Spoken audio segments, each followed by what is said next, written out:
Good evening. Good evening, everyone. How y'all doing tonight? How are y'all doing tonight? I'm trying to see if I can plug up my. It's got a little bit of juicy now. Let's see what we got going. Testing, testing. 1, 2, 3.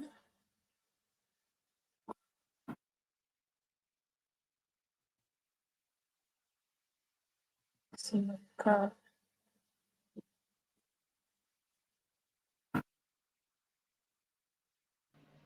Can you hear me? Yes, you can. Good evening, everyone. Good evening. Um, Welcome to a Tuesday Night Live. I'm here, y'all. I'm here. Listen, on Tuesdays and Thursdays, my son has started to get swim lessons. He already swims at his school. He has like swim once a week for this quarter. But there's a program in Greensboro where they like actually teach uh mostly or mainly children of color on how to really, really, really swim. And so on Tuesdays and Thursdays, we have swim practice, and it's from 7 p.m. to 8. So yeah, but I made it. I'm here. I'm here, y'all. Um, if you're in the chat, can you please hit the like button, and then I need you to hit allegedly in the chat. Like I need to verbal or physically see allegedly in the chat, because what we're about to discuss tonight, um, it's going to be a lot of alleged things. Some of the things are going to be backed by evidence, but you got to put allegedly in there. I'm not trying to get a cease and desist. I'm not trying to get someone say that I'm lying on someone. So everything that I say tonight is going to be alleged, but it is going to be backed by some pretty concrete evidence that you can literally go and find yourself, do a little research yourself, and you'll be able to find some stuff about it. I don't know if Mr. Ford is going to get on because he might not have seen my live. I don't know. But Thetis, go ahead and get your flask, honey. Go get your flask. This is a drink worthy, okay? It is a drink worthy of a glass of wine, a glass of tea. So first off, I would like to say I love SWAC football. Before we even get into all that nonsense, I want to say that I love SWAC football. This is my favorite time of the year. And not just because Jackson State is the front runner and that's not why. I just love SWAC football. I really do. And I am especially excited about this year because we've seen some glimpses of offense that we haven't seen before. We're not going to say that we haven't seen it before, but like from these particular teams, we're seeing glimpses of greatness from teams that you would normally count out and wouldn't necessarily, um, you wouldn't say, hey, I think that they're going to be competitive this year. But they have actually shown that they are indeed competitive. And so we'll just go ahead and quickly take a look at these standings. We have Alabama State, who is 1-0 in conference after beating FAMU in Tallahassee. They are 3-1 overall. Alabama State has on their schedule, basically, in terms of like who they've beaten. They've beaten FAMU, And then I want to say they played a D2 team. They played Miles College and they beat Southern. The Southern game did not count as a conference game. Then we have Jackson State. Jackson State is 1-0 in conference as well after handedly also beating Southern. This year, Southern versus Jackson State counted. Southern versus Alabama State did not count as a conference game. Jackson State has beaten Hampton, Tuskegee, and Southern and lost to USM. So the way that these standings work, basically it's like if Alabama State and Jackson State are tied, then it kind of goes to alphabetical order. So Alabama State and Jackson State are tied. Alabama starts with an A, so that's how that goes. Or maybe it's going by the amount of in-conference win. Maybe it might possibly be going by the margin of winning. So basically, Alabama State won 42-14, Jackson State 38-13. So I want to say that in the past, it's just basically been kind of like alphabetical order, but Bethune-Cookman is in third place. They had a huge win over Alabama A&M at home this past weekend. And Bethune-Cookman also beat Edward Waters. They lost to, I want to say, FIU and also, who else did they play? I forgot who else they played. I want to say they played another FBS team. Alabama A&M is 0-1, of course, in the conference. Florida A&M is 0-1 in the conference, 1-3, and then Valley is 0-1 and 0-4. Yeah. So that is over there on the SWAC East. I will say the SWAC East is the most competitive. It's competitive. And when I'm not necessarily saying competitive in terms of Jackson State not taking first place, that's not what I'm saying. What I'm saying is Bethune-Cookman has an offense. Alabama A&M has an offense. Alabama State has an offense and a defense. Jackson State has an offense and a defense. So in terms of the SWAC East and what they bring to the table, by far SWAC East is the Bethune-Cookman lost to South Carolina State. Thank you for that, Leisure Today, for reminding me of that. By far competitive. Okay, you want to talk about competitive? Yeah. All right, let's move over here to SWAC West. Now, like, there is a possibility literally that the SWAC West can be determined by next week. Just because Prairie View has already toppled 2 teams in the SWAC West. So they started out, they're 2-0 in conference, 3-2 overall. They have beaten Texas Southern and they have beaten Grambling. So being that they beat both Texas Southern and Grambling, they are 2-0 in conference. And then if we talk about in terms of the SWAC West lineup, they're leading pretty handedly, because 3 of the teams in the SWAC West are 0-1. Grambling, Southern, and Alcorn State. Now, Prairie View does have Arkansas Pine Bluff left, Southern left. They're getting ready to go face Alcorn State. Alcorn State is currently 0-4 on the season. Southern's 1-4. So, hey, Texas Southern has a win over Valley, which is why they're in third. So in terms of the SWAC West, they might be shutting this down real early if these teams on the West,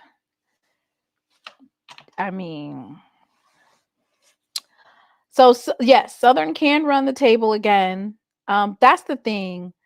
Even though Grambling, Southern, and Alcorn are 0-1 in the conference, it was just the first conference game, right? So they still have a lot of play left. But when I look at their talent, when I look at their offense and their defense, now mind you, if I was to line up the SWAC East versus the SWAC West, I feel like 3 of SWAC East sweeps these teams. The top 3 in the SWAC East sweep all of the SWAC West teams. That's how I feel. So, and then like we know, it's football. Crazier things have happened. Crazier things have been done. So, who's to say that someone might come bring it together, or another team might have an off day and be able to run it over. But for me personally, the way that the SWAC West is looking, it looks like it's PV versus gonna beat everybody in the SWAC West. I'm gonna hold my thoughts for UAPB. Maybe they might come out with a win.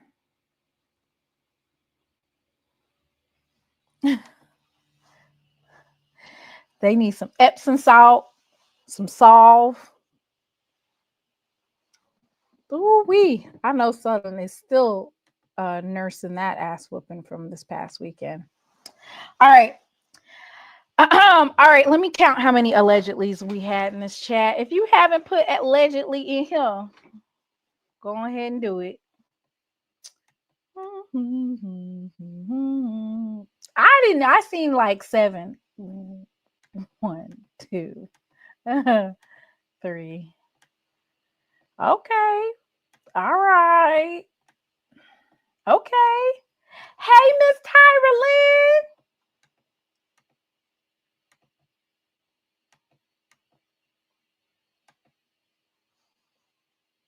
Okay, we got some good allegedlys in here. All right. All right. So I'm going to walk you guys through. So I did not do, usually I do a timeline and stuff like that. I didn't do a timeline, but I have the timeline for you. So I'm getting ready to share with you a timeline of events. And then we are going to look at who's at fault. Okay. And I'm so glad Mr. Ford is on here. See, may not come when you want him, but he'll be there right on time. Oh, he's an on-time God. Yes, he is. He's on time. He's on time. He's on time. Oh, yes, he's on time. He's on time. I like that song. So, you know what? I did not know. While we're waiting on Mr. Ford, I did not know that the Spirit song was from Give Me That Old Time Religion. Y'all, that's like one of my favorites. Give me that old time religion. Give me that old time religion. Give me that old time religion. It's good enough for me. It was good enough for my mother. It was good enough for my, like, this brings back like core memories from when I was like 10 years old. Because my aunt and uncle are both ministers and they used to sing that stuff. Hey, Mr. Ford. Hey, can you hear me? Mr. Ford, I love that song, Give Me That Old Time Religion. You know that song? Yes, yes, all my life. I didn't know that the Spirit song that they're debating on whose rendition that North Carolina A&T currently plays. Mhm. They said that the Dowell guy who is from Jackson State, that he wrote the most recent rendition that North Carolina A&T plays. Oh, okay. Yeah. Okay. So what I'm going to do is I'm going to go through this timeline, and then I'm going to invite people to come up and speak about it. Mm-hmm. So I'm going to go through this timeline of FAMU and the debacle, Mr. Ford. Okay. But do you want to make your salutations? Yeah. Okay. So is Brandy here? Hey, Brandy, if you're on here. Okay. What about Dr. Kanisha? I Hey. know Miss Whitley's in here. Hey, Miss Whitley. I don't know if Miss Mary, you might have scared Miss Mary away. Well, hey, Miss Mary, I didn't mean to scare you away. I just was telling the truth. Hey, Miss Mary. Mr. Ford, some of us, we can't handle the truth. Oh, okay. Excuse me, Dr. Dowell Taylor, Director of Bands, Emeritus of Jackson State University, Dre. Mm-hmm. He allegedly wrote the Spirit song that North Carolina A&T currently plays. Okay. But I didn't know that it was old time religion. Okay. Well, now, I saw some film of black college bands in the 50s, and they were dominated by what we would call gospel and spiritual music. If you go back and look at the black college bands of the 50s and even the early 60s, most of them, they played a lot of church music. If you can get some film of black college bands in the 50s and 60s, you'll see it. Well, that old time religion is like a oldie but goodie. Yeah. For the Baptist church. Yeah. Yeah. Like I said, those bands were heavily influenced by the black church in the 50s and 60s. Everybody else wants you to speak to them. Hey, everybody else. Hey, everybody. This is Mr. Ford. Hope y'all had a great day. I'm just a little disappointed tonight, but we're going to be all right. What are you disappointed in, Mr. Ford? You know I'm disappointed. You already know I'm disappointed. I don't like mess like that. That's messy. Well, Okay. Mr. Ford, let's just keep it a buck. You Yeah. revealed that it was a mess in June because I looked at the time. Well, but I thought everything was legit. I thought that, everything was legit. The timing is way off. I actually got the word this morning from one of our administrators. She's a FAM graduate.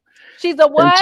She's a Rattler. She's a FAM graduate. Yeah. So she came to me with her phone and she said, Ford, look at this. And it said canceled.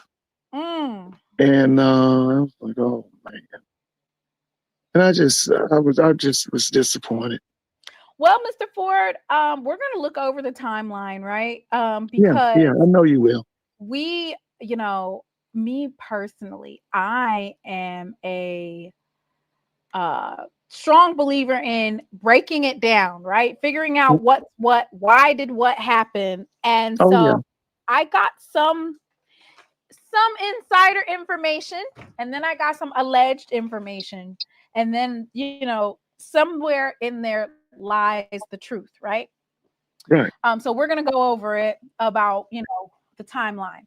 So the first thing that I'm going to start off with is, of course, when did this story break? Right? When did we find out about this alleged bowl that they were supposed to have? Right. So this is probably one of the biggest things. So I wanted to hone in on FAMU's AD, which is AD Suggs, because she formerly used to work for the Florida. Let me get the exact title. Okay. I'm gonna get the exact title, but I don't want people to say that I misinterpreted anything. Okay. So allegedly. So this isn't alleged. Of course, this is not alleged. But FAMU AD Suggs, she was the president and CEO of the Florida Sports Foundation. And in her role, she leads organization's effort to assist communities with securing hosting, retaining sports events, and sports related business through the foundation's grant program, provide participation opportunities in the Sunshine State Games, Florida Senior Games. So basically, she's all up and through the sports entertainment industry. She's Right. all to securing sponsorships, and everything that she does basically would be perfect for um, basically putting together this game. Mm-hmm. So this is the alleged part, but I got it on pretty good authority. So FAMU approached Valley and was basically like, "Hey, why don't we turn this game into um kind of like a classic away game in Atlanta? Mm-hmm. You're going to be able to get more attendance because there's a lot of FAMU alums there. Right. Uh, you're going to get more money." So that's why they wanted to basically um, host it in Atlanta, because Mm-hmm. Atlanta is six almost 7 hours from Valley. Mm-hmm. So it's not necessarily to the advantage for Valley to travel to Atlanta. Right.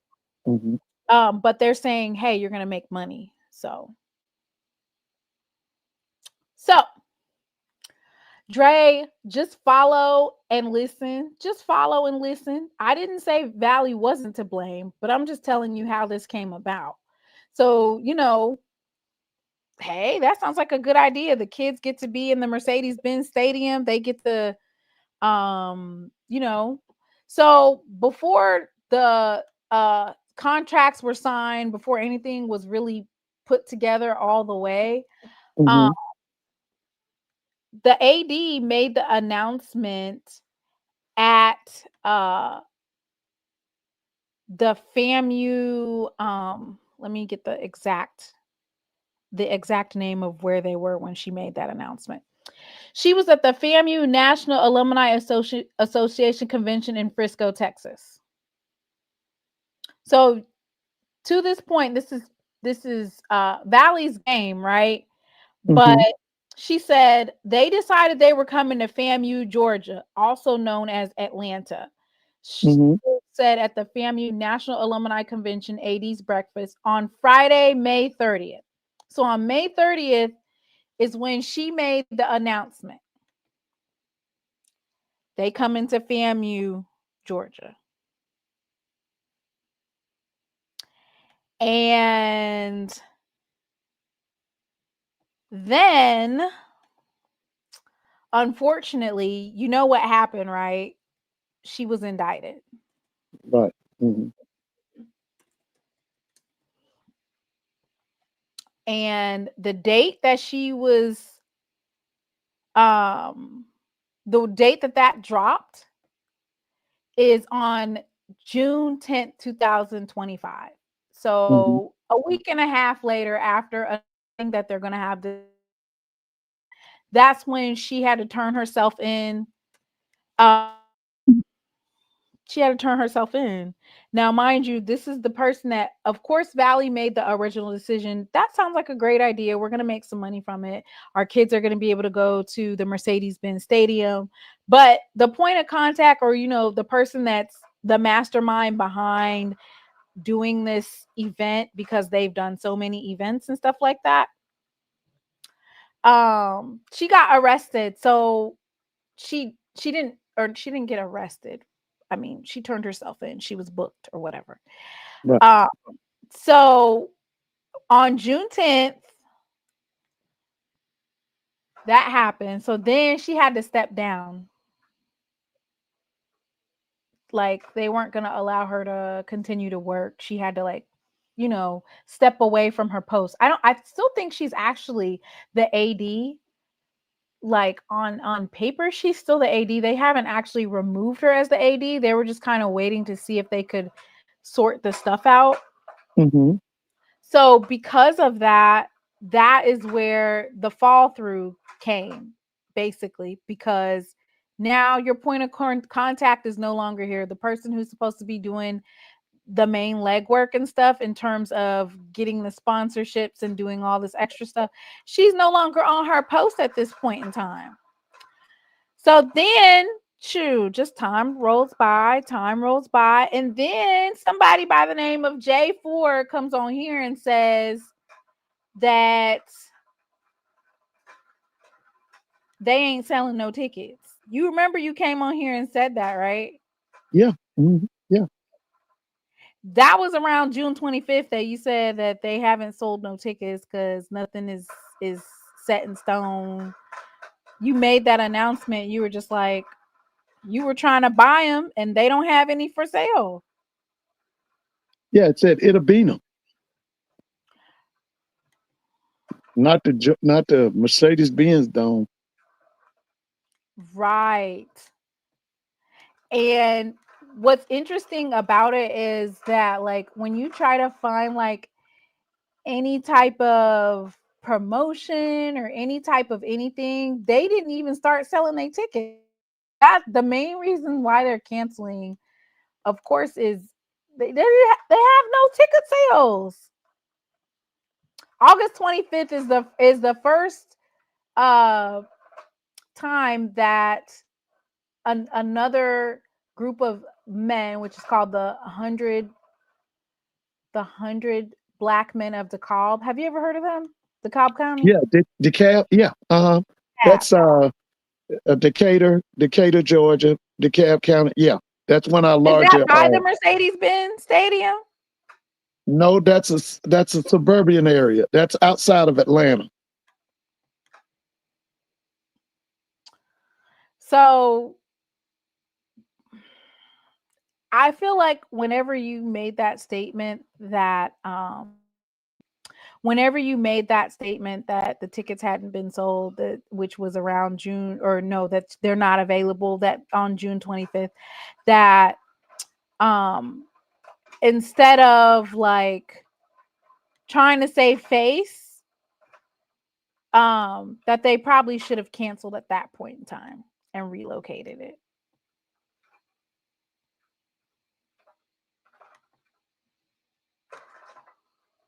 So I'm getting ready to play the thing of when you announced that the tickets ain't for sale, or that they're not selling the tickets. And by the way, y'all, I called to get my tickets for Valley and it's Valley and Florida A&M here at the Mercedes Dome. They are saying that the contracts have not been signed. That's why the tickets are not on sale. Wait, what contracts ain't been signed? You over here dropping tea? Listen, if you go on the Ticket Master, and it'll say that the Valley FAMU game is in Itabena. It does not say it's in Atlanta. They won't let you buy tickets here in Atlanta. You can check it. Well, Look, I see everybody. You done broke some. You done broke some news. Wait, y'all, put allegedly in the chat. Put allegedly in the chat. You know how Mr. Just check. If you go on Ticketmaster, anything, and you put in there FAMU versus Mississippi Valley, it's gonna say Itabena, Mississippi. Said Brass, I'm with you, bro. PV did beat FAMU before Valley did. I'm just laughing, man. He bringing this stuff up, man. Them folks going crazy. I ain't seen no allegedly. Yes. Allegedly, the contracts haven't been signed. Yeah, they said the contracts haven't been signed. Too busy at the casino playing bango. I said between sticky fingers and wigs, they got too much going on to focus on the game. Whitley, stop, man. Miss Whitley, you got jokes. You got jokes, Miss Whitley. Whitley, stop. You're making my stomach hurt over here in Ohio. You're making my stomach hurt. Yeah. So you dropped that T, Mr. Ford. Yeah, We but we wouldn't have known anything at all. We would not have known anything at all if you would not have spoken up. Because wasn't nobody really fixated on it. well, I was because you know my story. I grew up 50 miles from Florida A&M, and anytime our number one team was Albany State, and if Albany State was on the road, my mother would take us to see Florida A&M. So that's why I'm a little down. I look forward to seeing Florida A&M, good or bad. I love watching them Rattlers and the 100 and all that kind of stuff. I grew up on that. You know. Now I don't know if they deleted it or not. I'm not really sure. But that particular live took place, and then it wasn't even the following day that Valley released a statement and said, "Oh no, we're still good. We're still on. We're still on, right? We're good. We're good. We're still on. We're still gonna do the we're still gonna do it." And I said, "Well, dang, Mr. Ford, like, dang, you make folks move the needle, huh?" Yeah. Okay, so now we're gonna talk about the 100 black men of DeKalb. Is it DeKalb? DeKalb. Hmm. All right. So the reason why we're gonna talk about the 100 black men of DeKalb County was because HB. I can remember because um, I remember when the press release came out, and basically what it said was that these particular people were taking over the classic and they were getting the rights to the game. Right. And it's interesting because Von Wilson was the one who released it. Wilson, the Yeah. Oh yeah. We're familiar with Vaughn. yeah. Yeah. Now, normally I don't go up on HBCU Game Days page. I don't really go on their page. But Mhm. HBCU Game Day is the one that releases it's on, it's off, it's on, it's off, it's on, it's off. They're the one that releases makes the statements on whether or not the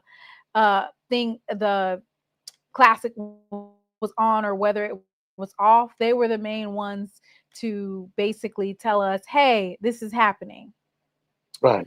Um, So we're going to read this because this is Von Wilson of FAMU. He said, after an initial announcement in June and recent confusion over ticket accessibility, that was basically talking about, that was on August 12th when they basically, you didn't have access. They didn't have access to buy tickets. Um, it says details have emerged for the 2025 HBCU football contest. According to the organizers, the game is still slated for October 4th in Atlanta at Mercedes-Benz Stadium. A press release obtained by HBCU Game Day lists the classic sponsors as Georgia Football Classic LLC, 100 Black Men of DeKalb County, and Discover DeKalb. The partnership has also secured the rights to the home game, initially slated for Itta Bena, Mississippi.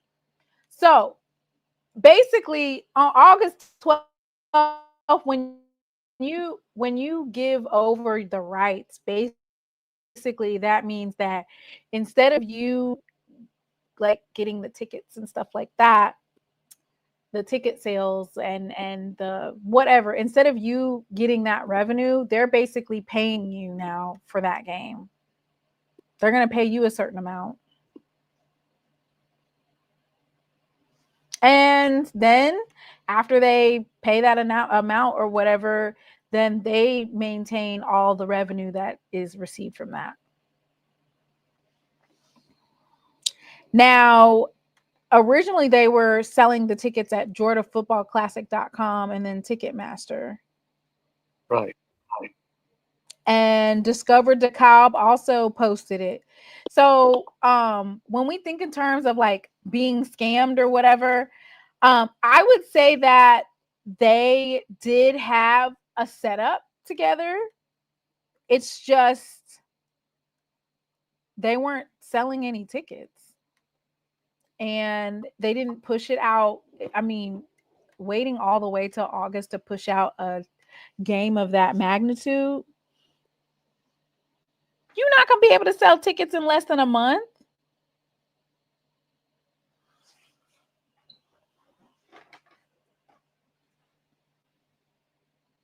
You're not going to be able to do it.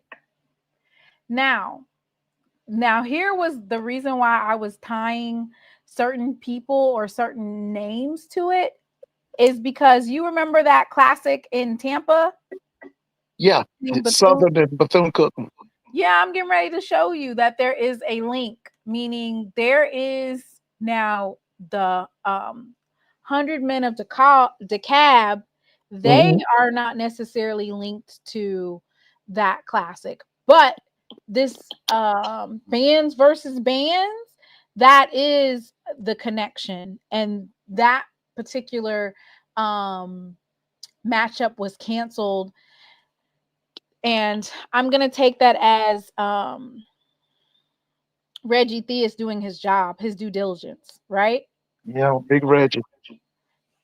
Reggie was asking questions. And what are the ticket sales? What's going on? Why? What's this and what's that? And so they canceled theirs. I want to say they canceled it about 2 weeks ago, right? Yeah, I think so. Made that announcement. Yeah. So at that point in time, they probably didn't necessarily see that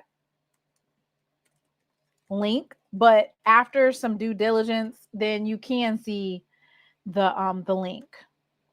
So this happened on August 22nd. Tampa Bay Football Classic LLC and the Moses White Foundation. Those are the basically the people that were put on the forefront for basically sponsoring it, right? But the person who was over it, his name, I'm gonna get his name. His name is Michael E. David. He's a Tampa native, former and stellar member of the Florida A&M University Marching 100, super producer, founder of the Tampa Bay Football Classic and the original Battle of the Bands, now celebrating 30 years, that delivered the world the 20th Century Fox smash hit movie Drumline. They have a special event called Bands versus Band. So this person, his name is Michael E. David. He was over the and I'm gonna drop that. I'm gonna drop that in there so you can read it. He was over the classic in Tampa Bay, but he also is included in the Georgia Florida Classic in Atlanta. As you can see, the Bands versus Bands logo right there. So basically, same people. Same people. You get it? Georgia Florida Classic, Tampa Bay Classic, same people. Oh yeah. And the one in Tampa Bay was canceled, and the one in Atlanta was canceled. Oh yeah. I'm looking forward to hearing Dr. McClellan's take on this, and I'm wondering if you'll get I mean, if I am the SWAC and I have the type of commissioner that knows how to get these types of deals going and stuff like that, like every time someone tries to do a side business deal with a school, it never works out. Yeah. Like Urban Edge Network and or HBCU plus Urban Edge Network, they tried to get no, they did get Grambling in some type of deal. Right. And FAMU was trying to do their own thing with the FAMU plus type of deal. My Mhm. thing is, instead of you guys trying to do all these side deals, why not go through the SWAC office? The reason why I say that is because Jackson State has had a home game with Grambling, right? The deal that they're doing in Vegas, I'm not going to necessarily say SWAC had a hand in it, but basically it wasn't something that was just approached on its own. And I think when you're talking to these ADs, some of them are not experienced in, and you know what? I'll even say this. Even experienced ADs be getting bamboozled. Oh yeah. Oh yeah. Because how many times has Jackson State been in that Southern Heritage Classic and we wasn't making no money? And speaking of money, did you hear the crowd that was at Dallas, Texas for that State Fair Classic? Did you come across that attendance? 57,000, wasn't it? I got 61. Ooh, where you get 61 from? I think it was, I don't know if it was ESPN or somebody. I got 61,000. But my question tonight is, if it was 61,000, how much did the schools take home? That's what but that's the thing, Mr. Ford. When these types of classics go on, they just get a set amount. Unless you have somebody that's in like contract law that's saying you're going to get 350,000 plus 5% over a certain percentage, which I doubt that they're doing that. You have to get somebody who's really good in contract law that's going to be able to negotiate that type of stuff. Yeah. What I wanted to say was we have the best AD in the country, right? Oh yeah. And we were in that Southern Heritage Classic for a long time and we were getting pennies until Prime exposed it, right? Yeah. That and you know, we see it over and over again where ADs are accepting the same $350,000 that they were accepting 20 years ago. And inflation has went up, the price of gas has went up, everything, the price of food has went up. Yeah. And these ADs are still negotiating the same prices as 20 years ago. Yeah. Oh yeah. Yeah. So Right. when I think in terms of negligence, malfeasance, and all these different things, what I will say is this: like, stop accepting these wooden nickels. Stop accepting these. Don't what they So say. so Don't with take that no wooden said, nickel. how much did Grambling and Prairie View take home? Does anybody know? The same thing that they took home last year, Mr. Ford. And what was And that? the year before that, and the year before that. Okay, so how much was it? What does the State Fair pay Grambling and Prairie View? Not very much. Not for that amount of crowd. Yeah, because that's some 61,000. Listen, that's a major crowd. They're gonna be at least top five. That crowd could be top five or top three. 61,000? Oh yeah, it's definitely right behind the Magic City Classic, right? Right Yeah, behind the and Magic that what about that Bayou Classic? Bayou Classic, Magic City Classic, City and then Classic, yeah, and then don't forget Florida, the mhm. Florida Classic. Well, Wait a minute. Dre DJ said they could 85 said pay they only get premium. 300,000? Mm, I mm. mean, hey, DJ 85. I mean, is that facts or what we doing right here, man? What we doing right here? Yeah, it's a myth or is this facts? because that's 2.4 million for a $40 ticket. I don't know how much they cost, but even if I do a $30 ticket, 61,000 times 30 is 1.8 million. So that's why I would say. Well, hey, Miss KD, I heard that they rescheduled the game. The game is going to be in Itabena, but it's like, is it November 29th? Yeah, like right around Thanksgiving. Okay. So you over there taking them kids' Thanksgiving away. You see? You taking Well, they away. did it last year with Alabama A&M, didn't they? I know, but damn. So what y'all, I mean, I'm not gonna lie. The food in Mississippi is exceptionally good. I wouldn't mind a Thanksgiving dinner. Okay. So we're saying poor leadership. Yes, we're saying poor leadership. But I will have to say this before I just dunk on Valley, which is that it's not just Valley that's getting bamboozled, right? It's not just a Valley that's getting bamboozled, meaning there has been time and time again instances where folks try to enter into these classics with certain people and we have to decline. Now, Valley, should they have seen the red flag, the roaring red flags waving around, and just pulled out like Reggie Theus did? Yes, right. Reggie Theus was able to see something in the milk ain't clean, and he immediately pulled it back and said, "Hey, we're gonna have this in Bethune. We're gonna have this in Daytona Beach." Which is not a bad place to go. No, You not at been, all.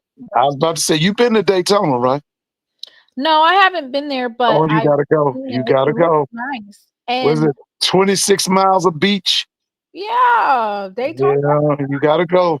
Yeah, Um, our young we or Jackson State football team went there last year, and they got to stay in a hotel, like basically on the beach side. yes, They look like they 26 miles of beach. enjoyed themselves thoroughly. But Yes, I know here's they my did. thing, like Valley is not the first and won't be the last AD to get bamboozled. And what I mean by that is, um, unfortunately, they didn't go ahead and pull back when you first put it out there. If when you first put it out there that the tickets weren't for sale, um, and they didn't have the correct sponsorship, then they're trying to salvage it a month out. And if you look on the DeKalb Facebook, the Yeah. 100 Men of DeKalb, if you Uh-huh. look on their Facebook, you could tell that they were trying to get the word out um about the classic, but that type of game, that's too big for that type of venue. Like, I feel like that type of game should be at a smaller school for one, because even though FAMU can bring some folks out, like they're not gonna bring as many out as the MEAC SWAC Challenge. Yeah. You know what? I wonder is Georgia State playing here this weekend? Because they would have rented their place out. Is Georgia Tech playing here this weekend? Or, we got some high school stadiums. We got. So they did have the golf classic and a women's golf clinic at Southland Golf and Country Club, and they are still going to be doing that event. Then Okay. they did have a college fair at Privy at Stonecrest. So there were some events that they had lined up for the experience. It's just that they didn't start really promoting it at a decent amount of time to get that fanfare going. Hey, thank Uh, you, bro. Spotlight Brown, thank you. So Georgia State has a home game. Okay. Okay, Georgia Tech is on the road. Okay. yeah, so my first time seeing it was basically August 25th is basically when they signed on for it and they obtained the rights to the game. But they were gonna have a gospel extravaganza, a golf tournament, a community prep rally, and a college fair. Like they had a whole bunch of things lined up for it, but the game just didn't develop. And you know, it is what it is. They are still going to have the golf classic. They are still going to have the college fair.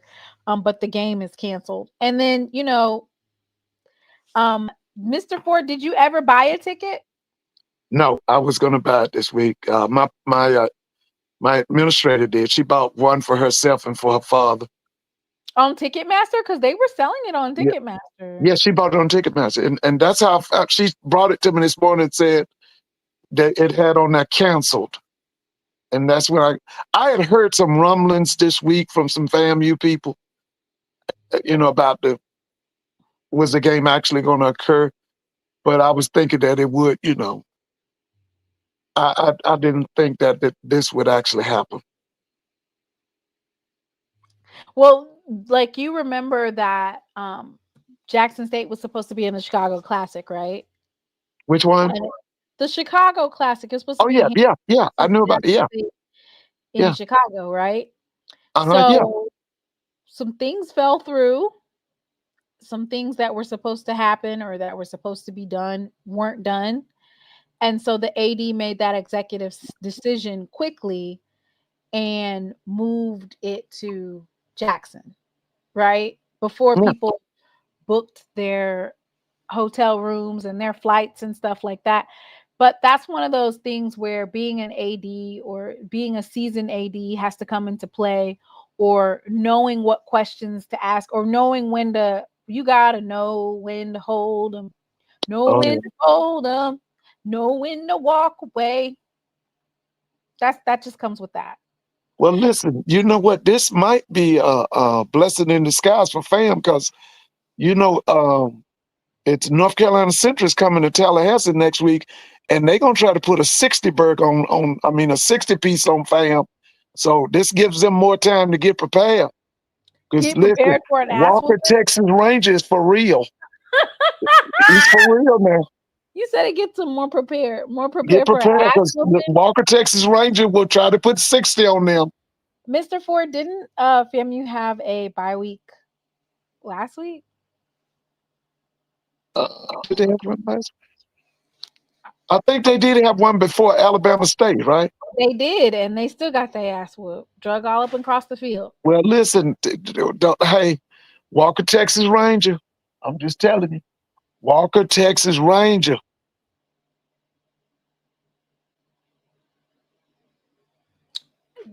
They about to do them. I don't think they're about to do them. FAMU's not as bad as North Carolina A&T.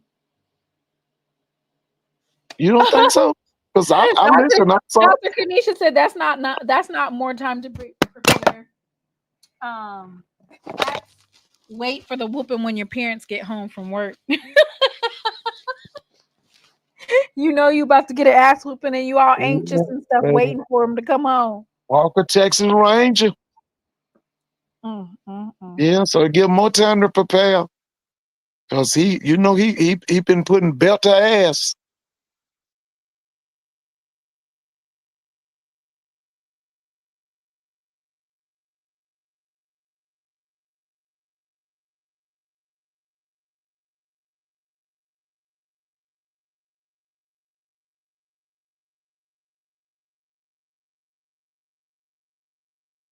Oh, okay.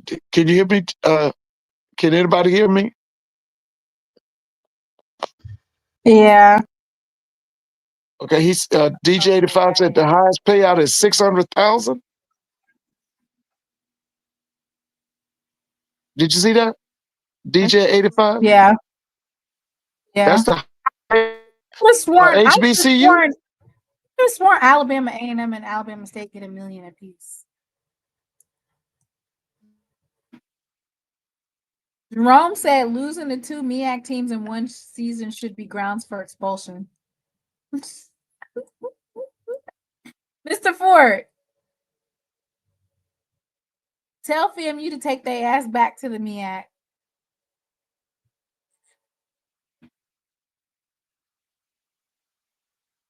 Oh, can you hear me, Mr. Ford?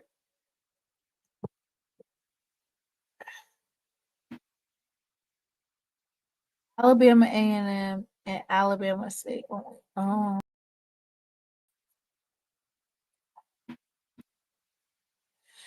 We can hear you, but Timona was malfunctioning. That's because my it died. Yeah. Can y'all hear me now? Now you can hear me, but you can't hear Mr. Ford. Mr. Ford, come back on because can't nobody hear you.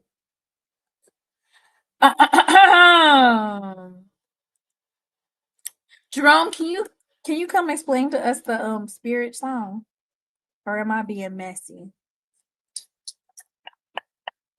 Am I being messy because I want to understand band culture? Yes, you are being messy.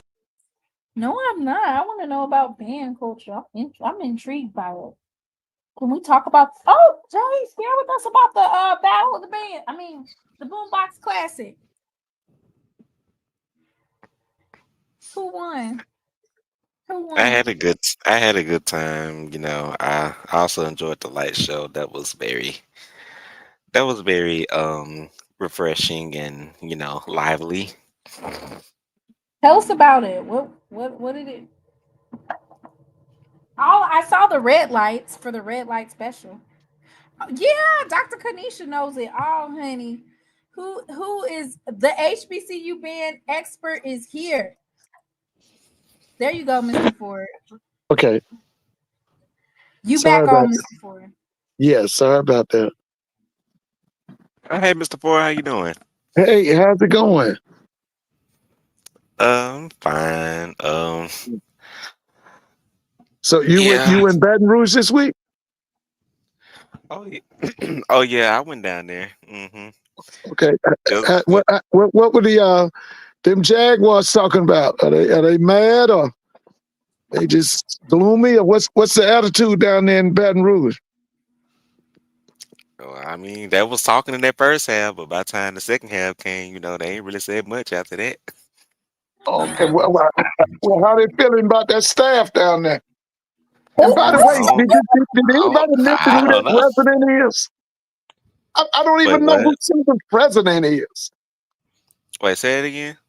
I don't know who Southern's president is. That's pitiful. How can Oh, you be a president of a major university like Southern University? I don't even know your name.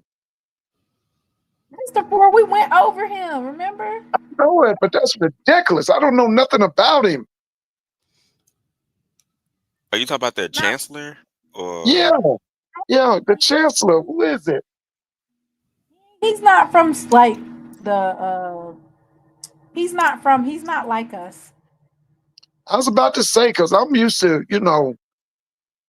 uh, the president of HBCU's being a big, a powerful man, a man of presence. I can name them. You know, I don't even know who the president is. It's pathetic. Okay, okay. I'm not sure if it's Dr. Shields or if it's Mr. Pierre. I'm not sure which one it is. Okay. Mr. Ford said, if I don't know your name, you ain't hitting on nothing. Listen, I knew who Dr. Listen, I read the paper in Jackson every day to check on Dr. Myers because I was really the admirer of hers, and then Ruth Simmons out of Prairie View, I was an admirer of hers. I just man. Okay, Well, so I just did Brandy's a calling Google it out because Jay search, acting Mr. kind of Ford. shy. Huh? Jay's No, I was acting saying kind of shy. I just did a Google search.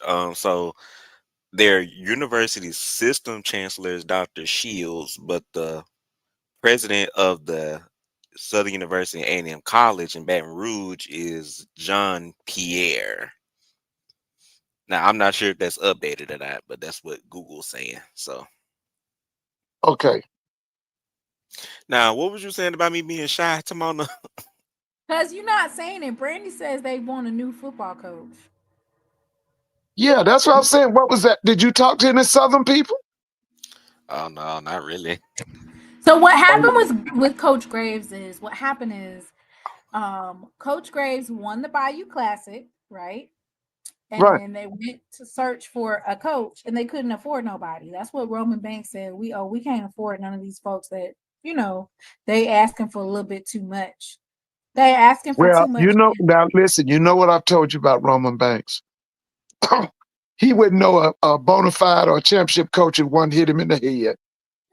Because he is totally incompetent when it comes to football. He's a basketball guy. He's not a football guy. Well, they said that the football team lost and the band lost too. They're just disgusted, Mr. Ford. They're just come downright disgusted with the way that program is going. But I just wanted to point this out. I don't know why folks are so like, I don't know. It just started. Like SWAC play just started. I know that they say like we get paid to win SWAC games, but that's the truth. Like where it really matters is now. What are you gonna do now? Yeah. How you gonna win now? All that other I stuff mean, don't matter. the only thing that I be seeing Southern people talk about is that like how they used to win in the past, but that's about it. So you're okay. And by the way, I want to say this, Mr. Moan, and to you Jacksonians. I love the way Jacobian bombs people. Man, he put on a bombing a show Saturday night with the bomb to that kid from Philadelphia, Mississippi. What's his name? Dupree. And then there was Janelle another. Dupree. Yeah, and there was a bomb to the transfer from Mississippi Valley. What's his name? Rembert. Rembert. And And by the Nate way, let me Rembert. say this. Let me say this. For all of them passes they threw him, Kobe got to step his game up. What's Kobe's name? Kobe Paul. Kobe got to step his game up. They were targeting him. They were going to him. They were feeding him, but I wasn't impressed. Now he did catch. Did he catch He two? got How many balls? one of those was a passing interference call. Yeah, but he got I to know step up. at least one of them. Yeah, There Kobe was got to step up defense though. pass. Kobe got to step up. But I was really impressed with your quarterback's bomb, and he kind of reminded me of an old Raider quarterback by the name of Daryl LaMonica. You ever heard that name? You ever heard of him, Daryl LaMonica? I never heard of Derek LaMonica. Okay, he was back in the 60s and 70s. He played for the Oakland Raiders, and he was out You're of Notre on. Dame, Yeah, I know huh? Daryl. Go And ahead. Yeah, he they called him the Mad Bomber, and that's what I was thinking about Jacobian Saturday night. I was like, you know what, we might need to call him that, the Mad Bomber. yeah, Go ahead, yeah. Chuck. Yeah, I know about Daryl LaMonica. I wasn't Yeah, born during that time, but I've watched him yeah, on NFL films. Yeah, he was a great one of the great ones with the Raiders. yeah, with the Raiders. Came out of Yeah, Notre Dame's big guy, about 6'4", Notre Dame. 6'5". Yeah. Called him the So, Mad Bomber.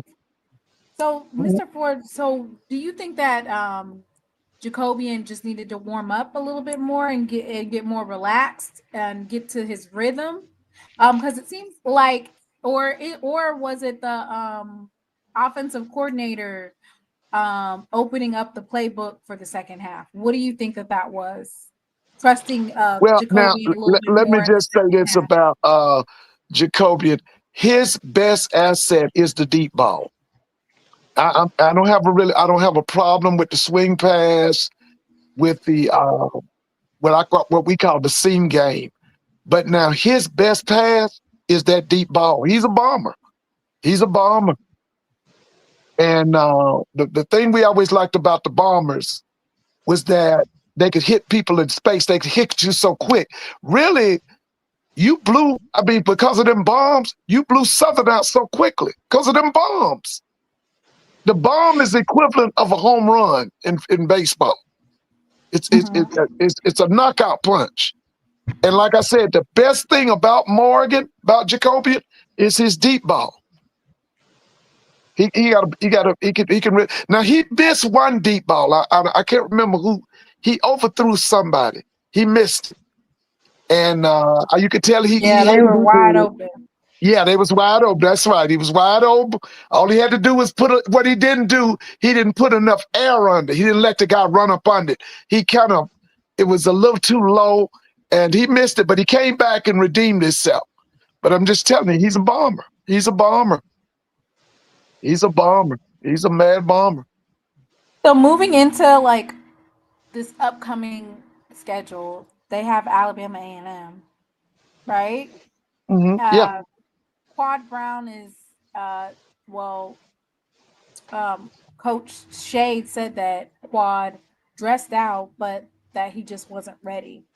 So Alabama A&M has an offense.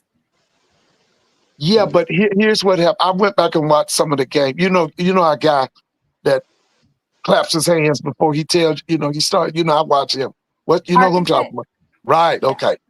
One of the things he showed was that Coach Shade commits 6 to 7 ball players to the line of scrimmage, which leaves his corners on an island. What I mean by an island, they run a lot of man-to-man. Okay. Ransom burnt them on that. He burned them. There were a number of bombs hit on Alabama A&M because they didn't see when you bring in 6 to 7 guys and you commit them to the line of scrimmage, you got to get the quarterback if he drops back. Because if he gets that pass off, your corners, they're on an island. They by themselves. And that Ransom kid burnt them. He burnt. You could go back and look at it. He burned them. Yeah, Ransom burned them. He burned them. And I'm gonna tell you something about this week down in Mobile. Now y'all in Mobile, right? Yeah. That deep ball is gonna be open again for your quarterback. He gonna get a shot to do some more bombing. Because I'm telling you, if you go back and look at we need those yards. We need that. We need about 400-500 yards worth of passing. Yeah. So what did he throw for Saturday night? What was his stats? I want to say 373. Yeah, I can believe it. Yeah, that sounds about right. Yeah. So. Oh yeah, it was an exhibition. He showed his arm. And which Coach TC talked about it. Huh? Coach TC talked about it in the press conference that folks have been overly critical of Jacobian. And he heard what they were saying. Oh, okay. So it's 337 passing yards, 2 touchdowns. His longest throw was 82 yards. Oh yeah. Yeah. Yeah, he was bombing. Like I said, it's going to be open this week. It's going to be open this week. Huh? He sat in the pocket for this. He sat in the pocket versus Southern. Oh yeah. But that's what he is. He's a pocket. He's mobile, but he's a pocket passer. That's what he is. Mm-hmm. He's a pocket passer. Now for me, and I've said this to you over and over, I would like to see Jacobian play with 2 tight ends. With 2 tight ends and then 2 wideouts.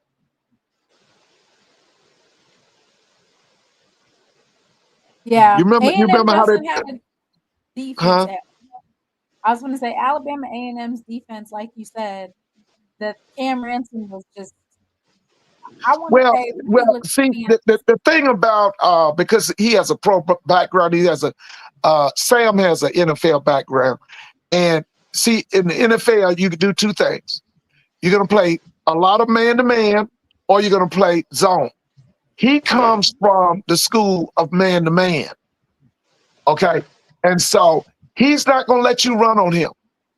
So he's going to commit 6 to 7 to the line of scrimmage, but he's going to tear them corners. You got to match up. You got to be able to run with him. And that's what got them burned down there in Daytona Beach. Those corners were burned. And a lot of that was that Ransom kid. He burned them. Because he throws a nice deep ball. 257 passing yards, Javon Ross was on fire. And then 266 rushing. So you said that he likes to stop the run, but he wasn't stopping it. That's that's a total of 500 plus yards of offense for Bethune-Cookman. Listen, Bethune-Cookman has an offense. They don't play no defense. But they got offense. They got offense now. They got That's offense. what I was saying about the SWAC East, because goodness Lord, Bethune has an offense this year. Alabama A&M has an offense as well. Listen, the last time I seen Alabama State's offense look this good with Charlie Cole years. You can go back what year is that? Charlie Cole. That was when he had Tavares Jackson and those guys. Tavares Jackson. Yeah, I met Coach Cole at Grambling when they came to play. Because I'm gonna tell you something. When they had the guy who came down there from Morgan State, that was no offense. Then you remember he had an offense coordinator named Harry Williams. Remember when Robinson first came, Eddie Robinson first came? He had a guy from Tuskegee named Harry Williams. That was pathetic. Harry didn't know what he was doing. Yeah, Harry Williams. Okay. Let's see. I'm trying to think who was the coach before that guy. Oh man, I can't even think right now. But listen, I'm just telling you, this is the best offensive football Alabama State has played since Charlie Cole was there, since Tavares Jackson was there. That's saying something. They bought, what they had, they always had those good defenses, but they didn't have no offense. Hey, Timon, did you made the prediction that Bethune-Cookman was gonna beat Alabama A&M? I sure did. And folks was looking at me I thought about you.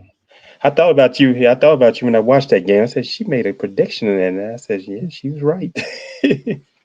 I knew they was gonna, because I've just been watching their offense. They've got an offense. The defense, like Mr. Ford said, the defense ain't there for Alabama A&M or I feel like Jackson State and Alabama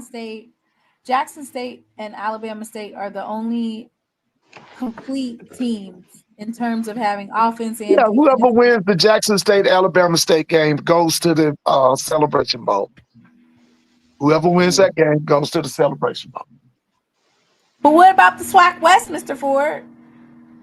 That SWAC West is just Prairie View owns the SWAC West right now, but they not ready for Jackson. I saw them. I didn't see the Grambling game in its entirety. They look like to me they set that Cam kid down. They going with this kid. He's wearing 21. He's a kid out of Memphis. Now he runs it. The throwing is not there, but one thing Prairie View can do, they have a power running game. They got a power running game. But now, are they ready for Jackson State? No, they're not ready for Jackson State. Okay, so whoever wins between Alabama State and Jackson goes to the Celebration Bowl.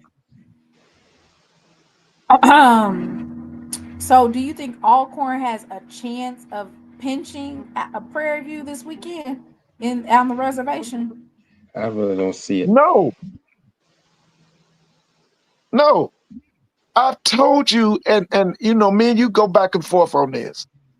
The worst thing about the SWAC now is them damn divisions.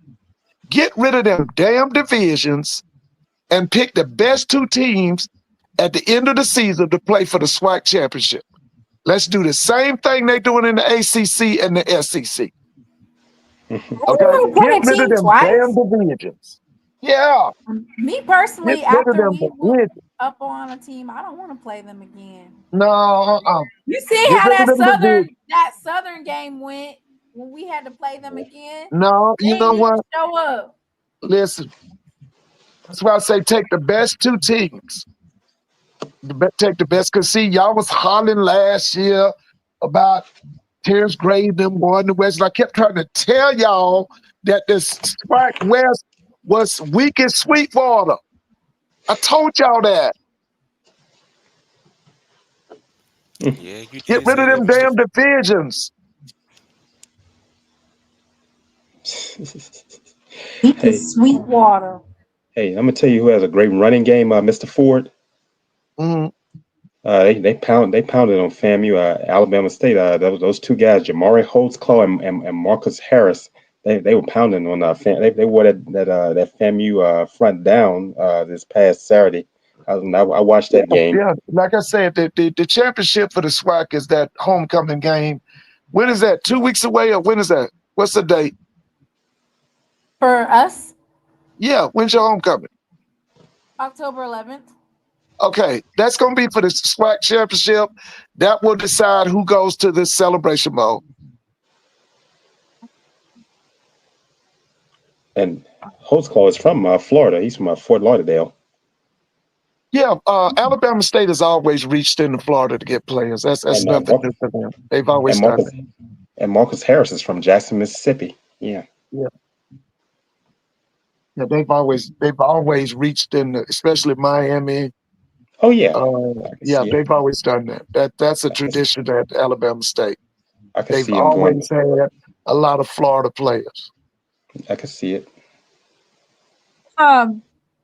Mr. Ford hates those divisions. Yes, I do. Me personally, I don't like, for instance, Jackson State played Alabama State and we won by less than a touchdown. That was a close game, right? That's not a team that I would want for Jackson State to play twice. I like the divisions. No, we beat you. Like I said, whoever wins that homecoming game. See, this is the best thing. You got a homecoming game at Jackson at the Vet, and then the homecoming game is a championship game. See, that's how it used to be back in the old days. What they started doing in the 70s and 80s was picking the worst team so you could score 70 and 80 points in front of the alums. Okay, I can remember when sometime a homecoming game would be a championship game, and that's what y'all gonna have. Your homecoming game will determine the winner of the SWAC, and it will determine the representative from the SWAC for the Celebration Bowl. Oh, they playing Alabama State. Yeah, they just said that they play Alabama State on the 11th. Oh, okay, all right. They played that. They played each other back in 2023. Was it 2023? Jackson State played. This is a get back game, Mr. Ford. Yeah, it's a get back game, no doubt about it. Because they came out and beat y'all on the homecoming TC's first year, right? Mr. Ford, you don't have to keep reminding us. Sure did. You don't have to keep reminding us, Mr. Ford. I won't remind you. I'm just saying. But listen, that's gonna be a big game. That's gonna be a big game because there's so much on the line. There's so much on the line. You got Jacobian going against that kid Body. That's Eddie Robinson versus TC. That's Bama State versus Jackson. It's Andrew Body versus Quince Ivory versus Reed Pulliam versus Cam Salas versus Jeremiah. It's going to be two good defenses. Listen, it's a championship game, no doubt about it. It's a championship game, and it's in October. It's a championship game. Tomorrow's October 1st. Yeah, that's about to get into that time. Game. So how long are you going to be in? I know you're going to the game. Are you going to stay there for the whole week, Mr. Mona? Or when are you going to get to Jackson? To Vegas. Oh, you're not going to go to the homecoming? No, I don't think so. And by the way, the national media printed an article, according to them. Now, this is what they're saying. The Jackson State Grambling game in Las Vegas was the idea of a sister, a Black woman. She's high in the Vegas Raiders chain. I think she's like the president. Yeah, sure is. And then they were saying that it was her brainchild to bring Jackson and Grambling to Vegas because of the relationship that Al Davis had with the HBCUs back in the 60s. You know, what really made the AFL. She's a Howard grad. She's a Howard grad? What's her name? Yeah, she sure is a Howard grad. I did read that. She's the president of the LA Raiders. I mean, of the over there, Big B. She said that's a bison. listen, isn't she? What I was going to ask you? She's the Yeah, I president remember. of the Raiders, right? Yeah, she's president of Raiders. Yes. Yeah, yeah. They did a big article today on, and if you can look, you can pull it up. Just pull up uh, uh, Black HBCU Classic in Vegas, and you'll see the article. Yeah. Yeah. Yeah, they I talked saw the about her. story. Yeah, Yeah. she said that the relationship that she said she took the Sandra idea Douglas to Morgan. right. Yeah. So she said she She's took the the idea first to Black and Mark Asian Davis. woman to be president of an NFL team. Yeah, Right. that's her. Yeah, and supposedly she told Mike Davis or Al Davis' son, and he said, "Make it happen." Mark Davis. Mark Mark Davis. Davis, yeah, and he told her to make it happen. Yeah. Yeah, that's her.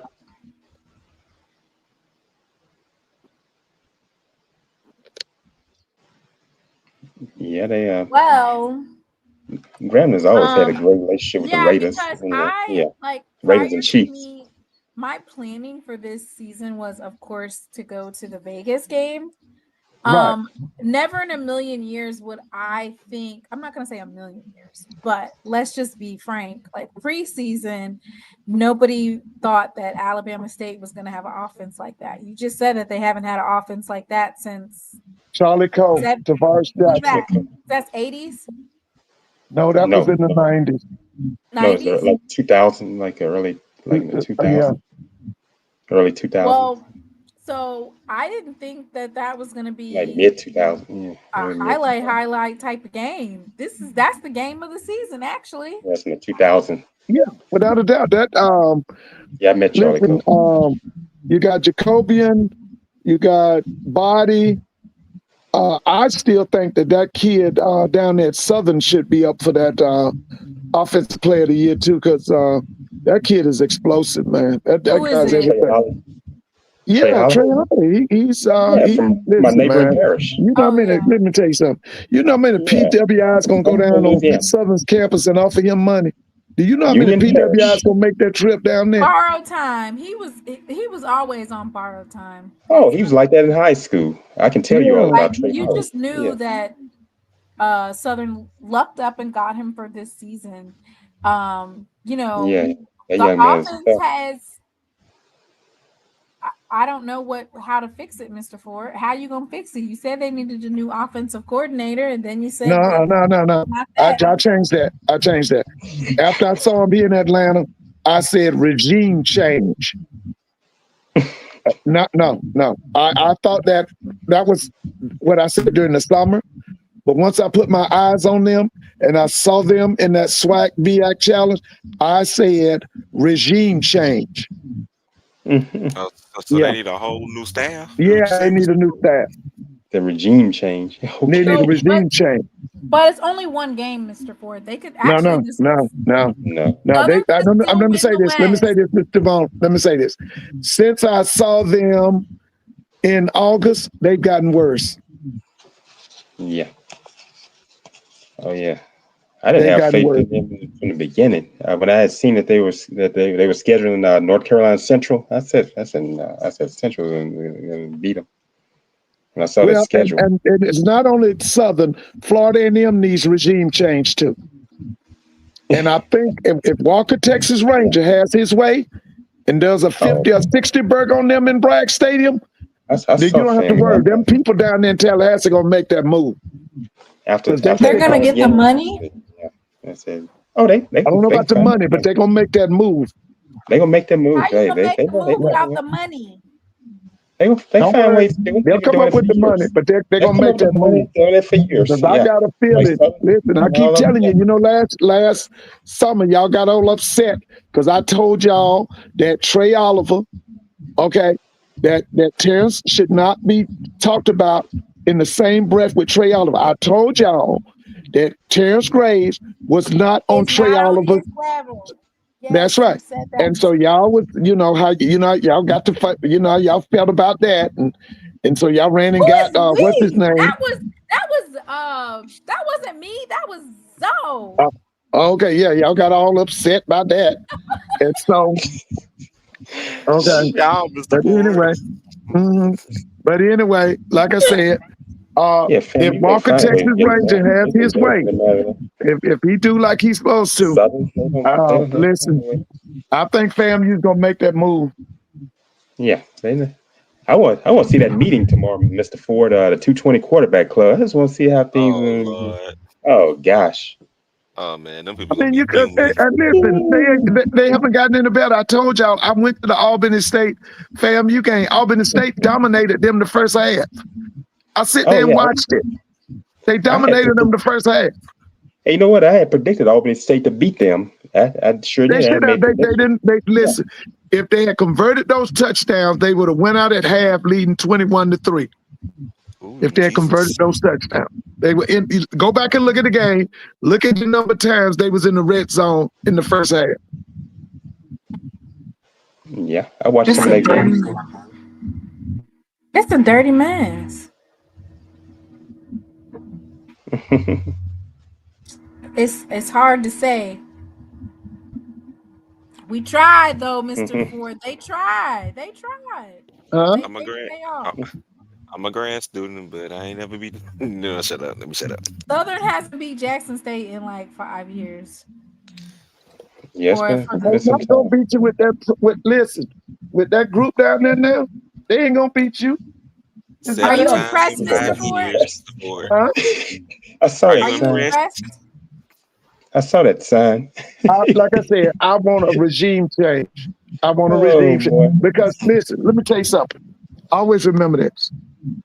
When Southern is not winning, when Grambling is not winning, the conference suffers. Okay? Yeah, because those are conference blue bloods. We need those schools to be perennial powers. And when Southern's down and Grambling's down, the SWAC is not what it's supposed to be. We're missing out. Yeah. Grambling people wanted to come out of that thing. Hey, we said the same thing when Jackson was going through it. We said, listen, Jackson's down. That's hurting the SWAC.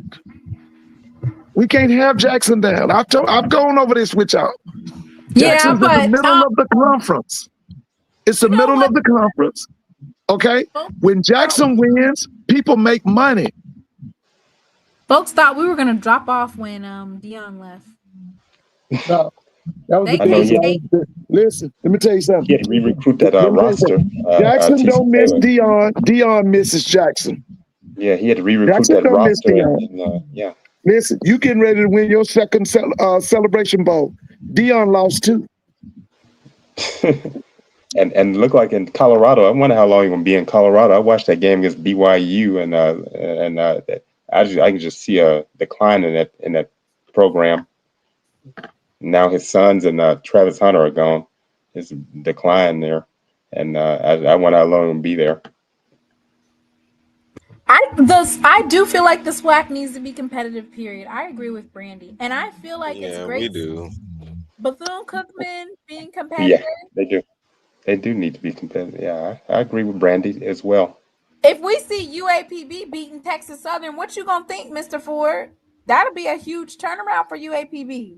And I had predicted UAPB to beat that'll help save his job. What happened? That'll help save his job. Yeah, I had predicted UAPB to beat Alcorn.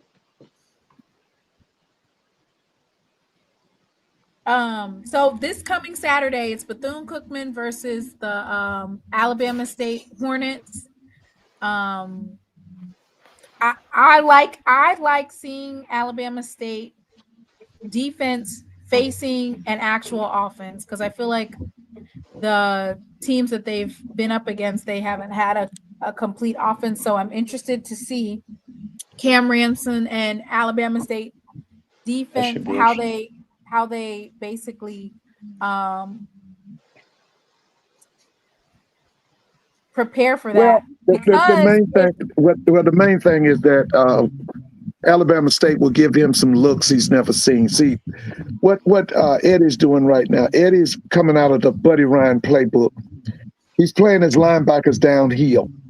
Most people have their linebackers diagnosing, which means they're staying in the same spot. But Eddie's bringing his linebackers downhill. Now they're going to come, but here's the difference. He's going to have scout people there to keep him in that pocket. Okay. But he too, because of his NFL background, his corners are going to be on an island by themselves. That's going to be an interesting game. That's going to be an interesting. But here's the thing: Bethune-Cookman doesn't have a defense. They don't have a defense. No, not at all. Not They at don't have all. a defense. But that's But why I yeah, said it was going to be a shootout for. Yeah, it could be a shootout. It could be a shootout. But now I think that that Bama State defense will put the clamps on them. Because, like I said, he's coming out of the Buddy Ryan playbook. He's bringing them linebackers. See now what he does undercover, and like I said, it's from the Buddy Ryan playbook. He's basically blitzing every play. But the thing is, he's blitzing from every position. He'll bring his corners, he'll bring his safeties, he'll bring his linebackers, he'll drop his defensive. He'll go zone blitz where he'll drop a defensive lineman into the pass pattern. He's doing a whole lot of different things. That's Alabama State's bread and butter. Now, the difference is that they went and got an outstanding quarterback that's on a mission because he's trying to prove and he wants to tell them people to kiss his you-know-what that's been talking about him like a dog, okay? And so he's on tour and he's got a chip on his shoulder, okay? That's Andrew Body. But at the same time, they playing defense. Now, the only thing with Alabama State, they don't have the massive size they usually have in the past. If you look at them, they're kind of small, but they're doing so many different things on defense. They're doing a lot of different things. You just look at the film. They're doing a lot of different things. So you're saying basically it's not the same defense, but they still have that aggressive blitzing mentality. Oh, schematically, I mean, they're doing a lot of stuff, but the thing is that they're not as dominant size-wise as I've seen his defenses. They're not really that big, which is going to be a disadvantage with them big old offensive linemen Jackson State got, because y'all got a massive offensive line. And then the thing is, see, this is what I like about it. When they come with Jency Riley and they come with Marvin Landy, one at the wing tight and the other one at the tight, you can't stop that. Because look, I don't care where you go. 7 is greater than 5. When you come with that, you got 7 offensive linemen. You got Jency Riley as a tight end, and then you bring Marvin Landy as a wing tight. You can't stop that. And FAM did have 178 yards rushing against Alabama State.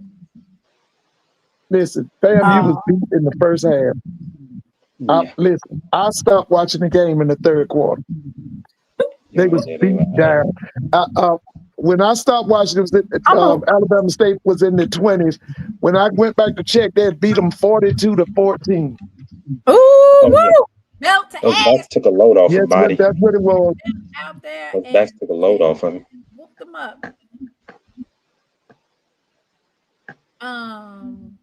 Yeah, and then that's the thing, like versus Southern kind of lacked their offensive identity, and then versus Miles College, you know, Miles, it's a D2 school, but you know, they struggled to get on offense going against Alabama State. That's why I'm so excited to see Alabama State versus Bethune-Cookman, because I want to see Alabama State's defense. This will actually be a good film for Alabama State. They don't have one. Alabama State? Oh, I mean, I'm sorry. I'm thinking Bethune-Cookman. Yeah, you're right. Yeah, Alabama State. Yeah. Alabama State. Then you got Alabama A&M versus Jackson State. We talked a little bit about that. The FAMU versus Valley game, that's been postponed. Panthers versus Alcorn. I think, you know, Alcorn actually was putting up an offense. They do have some decent. Yeah, I saw that in the UAPB. Jacorian Sewell. Yeah, like, oh, he's good. Yeah, he's good. I saw him last year. They have some offense. Their quarterback was decent. That's why I They asked those just don't guys have a about defense school. at all, Mr. Ford. Their But defense yeah, is answer. terrible. Listen, let me say this to you.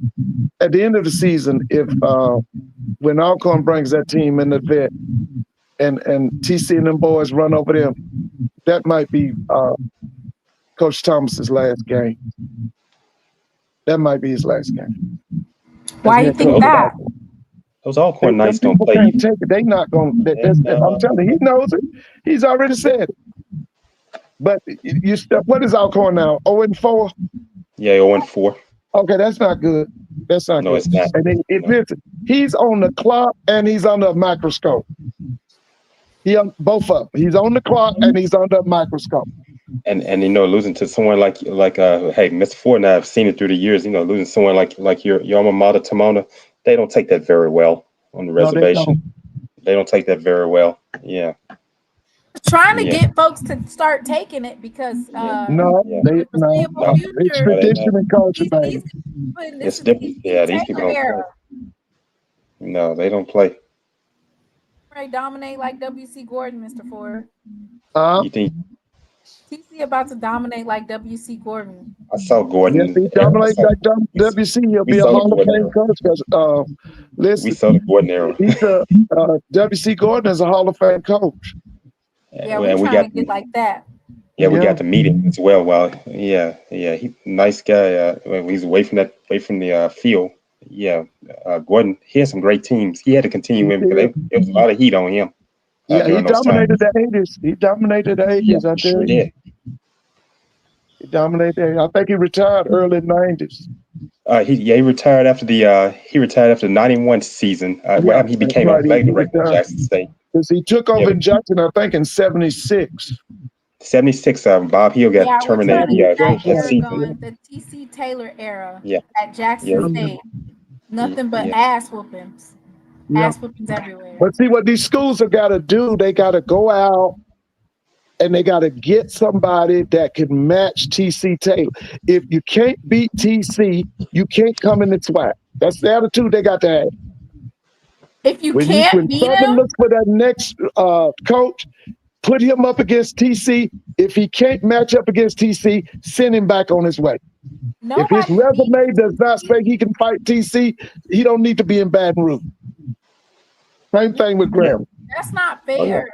No, baby, that's it. That's the SWAC. Nobody's beating TC, Mr. Ford. That's not business. Listen, if you can't beat TC, don't come to our school. When we talk about coaching, when we say something, the staff that TC has put together these past 2 years in terms of coaching, adjustments, the ability to balance your offense. When you need to rush more, you rush more. When you can throw more, throw more. That type of stuff, we didn't have that under Coach Prime because Coach Prime wanted to do air raid. He did not want to run the ball. He didn't have good offensive linemen. Well, see, you have to understand when it comes to just straight out coaching, Dion can't touch TC. The thing that Dion brought was celebrity. He brought his celebrity. See, black people worship celebrities. See, the average black person, the only thing that he thinks about is Beyonce and LeBron James because we worship celebrity. Now, when it comes to just flat out coaching, Dion is retarded when it comes to TC. Okay? He can't touch TC. But what Dion did, he overwhelmed the SWAC with his celebrity status. That's what happened. And what I mean by his celebrity status, he was able to bring some outstanding players. But look at what he did after he left. He didn't give a damn about him. Look how he messed up that wide receiver. That kid, what was that kid's name? He played 1 year and then he jumped up and left with Dion and we ain't heard from him since. What's that kid's name? He came to Jackson State from Tennessee. He messed over that kid. What that kid was name? I don't know, Mr. Ford. Yes, you do. He was he stepped in. Malachi Wyman. That's right. They destroyed that kid. Wyman. Yeah, Malachi one of the worst things that ever happened to that kid who came from Lackawanna. He was a corner. He came from Lackawanna. What was his name? Nugget. One of the worst things Nugget. happened to Nugget was he had to play under Dion. Dion tore that kid down. Dejan, what's his name? Dejan Warren. Yeah. One of the worst things happened to that Yeah, kid is he Nugget. played under Dion. John Huggins. One of the worst things happened for John Huggins. He played under Dion. Dion, all he knows is daddy ball. Bro Hunt just told you, listen, they gonna run him out of Boulder. They gonna run him out. He ain't nothing but mouth and a bunch of lies. I can just see it. I just don't see that. I just don't see that enthusiasm as it was. While his sons and Travis Hunter were there, and while Shador and Travis were there. I just looked at when they played BYU. I can see the enthusiasm. Watch TCU put a 60 piece on them. Yeah. Watch TCU put a 60 piece on them. They're saying they might bring Prime to Arkansas. They just fired that coach. Oh well, listen. Yeah, Sam Pittman got fired. They let him go this past Sunday. If you gonna bring, you got Bobby Petrino down there, and you gonna bring Deion Sanders in over Bobby Petrino, whatever you get, you deserve it. Whatever you get, you deserve it. Those people in Arkansas are different. They're not open over. Deion Sanders is a novice. He's learning how to coach. Yeah, what happened with him is he has celebrity status. And when he came into the SWAC, he overwhelmed the SWAC with that celebrity status. The celebrity worked in Colorado too. Colorado was in desperation mode. Timona. I mean, he won last year. The first year he didn't win. What did he win the first year? 4 games, I want to say. 4-8. They went 4-8 that season. Okay, they won 9 games last year. Now, let me ask you something. You think they're going to win 9 games this year? Because if you believe that, I got some land on Mars I need to sell you. You got some land. You got some prime. I got some land on Mars I need to sell y'all. If y'all believe he going to win 9 games this year, I'm saying it again. Watch TCU put that 60 piece on them. Yeah, 2023. Yeah, he was 4-8. I got to go to bed. Mr. Mona, listen, y'all coming back Thursday, right? No way. Mr. Ford. Why can't I come back on Friday? Okay, yeah, that'll be better. Ooh, that would be better. You know I love Friday. And then you got to come back on Saturday? Yeah, that'd be good. Come back. Ooh, if you come back on Friday, that would be really good. Yeah, Braxton has swim. Yeah, they went to celebrity status in Fayetteville, Arkansas. That's what Franklin was saying. How much you want for an acre, Mr. Be doing? Yeah. Before you get off, how much you charging per acre? Jerry Jones, you know. And how many acres you got? How many acres you got? I got plenty of them. But listen, y'all have a good night, and everybody, Miss Brandy, Dr. Kanisha, Miss Whitley. What's my friend from FAMU? What's her name? Miss Mary. Miss Mary. She's not even here tonight. Leave Miss Mary alone. Okay, Miss Mary. You know who I miss? Y'all ran her off. You know I miss the doctor from Montgomery. What was her name? She was my favorite. Dr. Lori Wilson. Dr. Lori. Y'all ran Dr. Lori off. You did it, Mr. Mona. You ran Dr. She was never over here like that. Yeah, she was. She used to come and talk to us, and you ran off.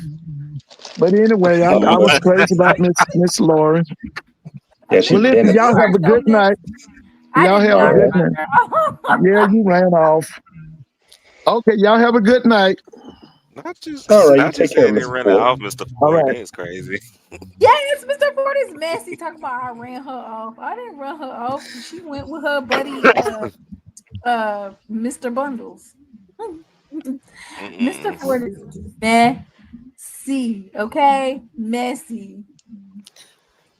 Can we put out an APB for Jerome Brooks? Jerome Brooks, we calling you to the stage. Where you at? You just want to be messy. That's why you want to call Jerome. No, you wanted to be messy. I wanted to ask. You say you going to Vegas to that game, Timona? Yeah, that's my game of choice for the season. Okay. I mean, prior, like what was speaking it? of Vegas, when it was June and July, Mr. Ford said the world was coming to an end. I think. Didn't he say the world was coming to an end? in June or July. So I didn't Well, plan to go all these different places. but I was I like, think what okay, he said was that fine. the economy was going to collapse. That's what he said, Yeah, or he something said like the that. economy was gonna collapse. He said the world coming to end. We in the last days. So I didn't really He said plan like I was. he said go buy your bread, your milk, your water, your That fruits, sound and like Yeah, the that sound everything. like rapture was Y2K. coming. So I was like, okay, let me not try too much. So I'm going to the That Vegas game. sound like Y2K during that time. Yeah. Oh, and speaking of Vegas, I don't know if you guys know, but it's been officially confirmed that I've been approved for credentials for the Oh, okay. Vegas Classic. Congratulations. Yeah, yeah, that's great to know. So That's yeah, 3 weeks away. That's that's a 4 weeks away. 4 weeks yeah, away. yeah, that's a huge milestone for my channel. Um, Yeah, yeah, that's great that you get your credentials. Yeah, and you know, Congratulations. and we all go be have fun and be safe out there in Sin City. I Sin think City. Yeah, We're gonna be in HBCU related only. but you probably want to get out there on the strip or somewhere. I can I don't know where you. But I heard that it's not like it used to be out yeah, there. they've closed Fremont. Yeah, it's walking now. They've They closed charging Fremont for in. drinks. They used to give it, them away for free. Yeah, it's changed a lot. And They uh, used to give the liquor away for free. hey, do you eat prime rib? You know, you get plenty of prime rib out there. Ew. You don't eat prime rib? I'm Not over the New you York. talking about the I'm over New York Strip type of guy. golden Oh, golden you like golden New York strip corral steak? type of prime rib? Prime rib, you get plenty of it out in Vegas. Prime rib and cocktails. I mean, you go out there. That's what you They get not out there. giving that away like they used to. They don't do They that anymore. Yeah, things have changed. no. They charging for everything. I went to a buffet. You know that Circus still open. well, I you know got they sick say on that that buffet. tourism is down there in Vegas. Yeah, That's why things have that's changed. exactly Yeah, why they using us. Y'all come on over here and help generate some of this economy. that's what they're doing. That's why they put that game out there. They're trying to get yeah. There are a lot of the alumnus that live on the West Coast, like Jackson State and Grambling. A lot of those alumni live on the West Coast. So I will see you guys back here on Thursday. Oh yeah, yeah. If you whatever, yeah. It's up to And you. I Yeah. will see you guys in Mobile on Saturday. Are you going to Mobile? Oh wait, I'm coming on Friday. I forgot. See, I don't even know what day I'm coming on here. Thursday or Friday. You going to Mobile? How far is Mobile from Pike County? About 2 hours. Have 2 fun and be safe, Jay. Yes, be safe. I Yeah. will. Who was telling us not to stay in Mobile? I know Tank Face. I'm all over the place. Wait, wasn't that Max that was telling us don't stay in Mobile and stuff like that? Stay in and somebody told us to stay in Hattiesburg. I know Hattiesburg's not far from Telling us Mobile. that. They were talking about where to stay at, and they was like, "Oh no, I don't know New stay in Orleans is not far with from them there. with them out of state plates. Don't be staying in Mobile." From Jackson is 3.5 hours. I hope you lose every last one of your games you have left. Oh my gosh, what is going on in the chat? Hey, speaking of Mobile, Timona, before you get off, do you hear about school out of Mobile, Williamson High School? They beat the school named Murphy High School, beat them 100 to nothing this Oh past Lord, Friday. I 100 to seen it. nothing. That's why Jamarcus Russell and all them went to Williamson Black High School in Mobile. They beat Murphy 100 to nothing. Damn. Freddie Yeah. G, it's an hour and 15 minutes away from you because of how you drive, or No, like where he's located, like where he lives. It's no, an hour and I think 15. it's because he drives crazy. That's why he can't. No, Hour and 15 minutes because he drives crazy. no, Slow down. he lives like east of Mississippi, so he's like closer to Oh, Mobile. okay. And Y'all have they are going I'm in the chat. southwest. I'm southwest Yeah, I know. Mississippi, I so know where you are. like He's 2 hours. That's come why through it's Wait, you 2 hours. guys Macomb. know what I forgot to talk about? I am so sorry to say this, which I forgot about it, which was that there were several HBCU schools that had bomb threats today. Oh Lord. Alabama A&M had a bomb threat at about 11 o'clock this morning. Morgan State had a bomb threat, and I want to say Prairie View also had a bomb threat today, and Delaware State University also. There was like Yeah, I think several Southern had different one bomb too as threats well. today. Boy, Yes, I think So, Southern had one as well. this so we climate has just have to gotten be so. really, really vigilant about our Yeah, surroundings, be cognizant of the times that we live in, which is yeah. another reason why all right, Freddie G, which that you can't, I'm not gonna say like outsiders onto the campus. I don't want to make it seem like that.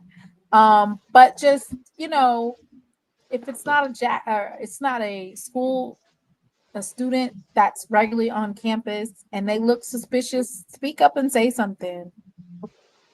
Yeah. I wouldn't. I'm not going to say like target people, but who for the most part who's in your class, and now Yeah. that it's September, getting ready to be October, the people that are on campus are the people that you pass by and run into every day. Southern had two, one in John B. K Library and one on campus somewhere. That's sad for the kids. That's so I talked. terrible that you're trying to get your education and these people are I talked dead to. set on. I talked to a Southern a guy here in Monroe yesterday. Guy, he's at the mall, our local mall. He's in the office of admissions at Southern. He and I chatted briefly. I said we just talking about what's going on with Southern with the football situation. He took me. He said yeah. He said Graves' seat has become warm. He was telling me that yesterday. We chatted briefly for a little while. He came in the Southern University vehicle, the school's vehicle, and he stopped by the mall and offers admission. That's what around he was here recruiting, and he and I chatted for a little while. He said the grave He seat said is hot. It's warm. He said seat is warm right now. That's what he put it to me. For y'all guys to get these ice packs, not only ass whoopings, but for these coaches' seats, because you will be taking a back seat to Coach TC for the foreseeable future until he leaves. Yeah, he had his Southern cap and they had his shirt on. The Office of Admissions had his name on it. Yeah, he and I chatted for a little while at the mall, and yeah, he was going into the store. I was leaving. Yeah, Well, he was recruiting. in other HBCU news, we had something positive come out today. A shout out to Texas Southern. It's been announced that they've hold on, I think I sent it to you. Hold on, let me go find it. Yeah, so it's come out that Texas Southern makes historic investment in new aviation program. Oh, okay. I know Delaware State has an aviation program as well, and I know Tuskegee is getting one. Yeah, I'm gonna drop the link in the chat, Tamona. For what? Huh? For what? To the article. To the Oh, article. okay. Yeah, aviation. Yeah, I know Delaware State, and I know Tuskegee is getting an aviation program, and they should. Yeah, the Tuskegee Airmen came from there. Yeah, that's your history. Yeah. And I also DM'd it to you as well if you wanted to put it on screen. Oh yes, you did send that to me. He said Here. Yeah. Yeah, here in This Monroe, was really University of Monroe. good. Oh Yeah. yeah, you did send this to me. Braxton was swimming during this time, so I kind of I was It's trying great to to see those do like HBCUs get career the building. aviation programs. Wait, And wait. Did you send that to me on Twitter? No, message. Oh, okay. yeah, University of Louisiana Monroe has an aviation program, but it also, like I said, it's great to see the HBCUs getting those aviation programs as well. And yeah. If you guys see a black pilot, what did that man say? Yeah, I thought about that. Don't say his name. Don't say remark. his Yeah. name. Don't say his name. Don't say that. No. We're not gonna. No, I'm not. All right. So this is great. Congratulations to Texas Southern. Hey, This is you know about the apology. definitely You know about the apology. all Go right. ahead. So Texas Southern University makes historic investment in aviation program. Texas Southern University has purchased 12 custom Cyrus SR-20 aircrafts for its aviation science management program, marking the first ever partnership between Cyrus and HBCU. The historic investment signals a new chapter for both the university and the aviation industry. I want to look up what type of plane that is. They just overthink it. A Cirrus SR-20. What kind of plane is that? Hey Jay. Hey Jay. Oh, okay. It's like What? Go ahead. Huh? smaller. It's like the kind that you yeah, I know. Here, I'm gonna put a picture up of them, okay? So you guys can see what it looks like. Whoa, Merlin, I'm a Black American. How am I gonna get deported? We foundational over here. We ain't going nowhere. Girl, we foundational over here. We ain't going nowhere. The only thing you gonna deport me to is my where you gonna deport me to? The My house? Hey hometown Jay. state. My hometown state. Hey Jay. Uh, All You right, know so when let this me you know let you it's go ahead culture. and read the rest of this You know this article. culture now. Yet we learned this past weekend. Watch what you say at ball games. You know what I'm talking about. oh, When it comes to band announcing, you just let that sink into your mind, and you have to mhm. watch what you say. Yeah. Yeah. Messy. So this achievement was made possible by a generous gift from a Texas Southern alumnus and funding from the Texas legislature. The new fleet will offer students hands-on experience with industry standard aircraft and technology, preparing them for careers in commercial, corporate, and aerospace aviation, positioning Texas Southern's aviation program at the forefront of flight education. President Crawford III says the acquisition of this new fleet of aircraft marks a defining moment in the continued ascent of Texas Southern's aviation program. This investment signals our institution's commitment that of our valued partners to excellence, innovation, and the boundless opportunities that await our current and future students. Okay, so congratulations. Texas Southern is one of the only 45 programs in the country accredited by the Aviation Accreditation Board International, the gold standard in aviation education. The university Okay. maintains close ties with the U.S. Air Force through its annual hosting of the JROTC Cadet Program. Construction is also underway at Ellington Airport in partnership with the City of Houston for a new hangar and office facility that will become the program's home. So, congratulations to Texas Southern. Timona, what about the Saturday night drinking party? Okay, so we're going to do a drinking party on Saturday night. Wait, I thought Saturday night was So, bango. I mean, you can do bango and drinking. We can do Oh, drinking and bango. oh, I can see him having it. I can see drunk Texas bango. Southern. Yeah, I can see Texas Southern having that program because think about all those airports there, like Bush Hobby and what you told the one you just named, and yeah, they have plenty of airports down there. Yeah, it's great to Yeah. have a program like that. So, see y'all on Friday. All right, See y'all Well, on Friday and Saturday. it's I, always I great gotta, conversing with you all. yeah, I gotta work Friday, so you won't see me. Okay. Well, okay. See But you on I'll see Saturday. y'all. Yeah, hopefully I see y'all Saturday. You'll be in the chat on Friday. Mhm. Well, I'll be working, so probably not. But I'll probably Okay. pop in. I'll probably pop in. I'll probably pop All in. right. Good night, It's everyone. always Be great safe. conversing with you all. You all take care. Goodbye. All right, be safe. I've had some days and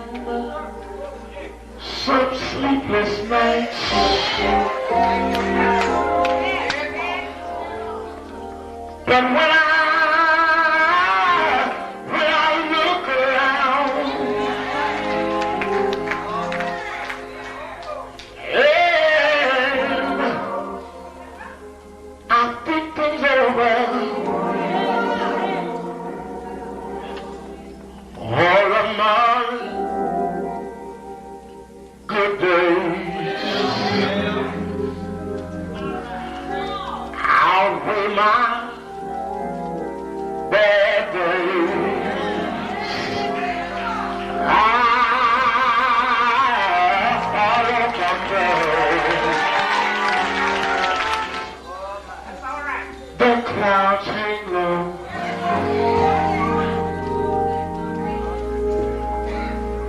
I can hardly see the road. I ask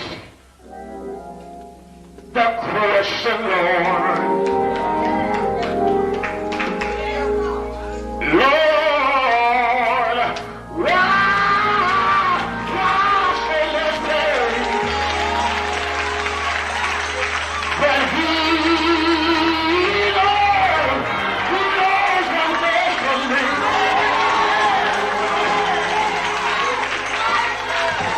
Although my weary eyes, they can't see. So I'll just say, thank you, Lord.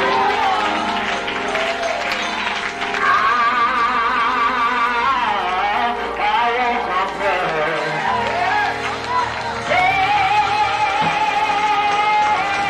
But He is so good to me.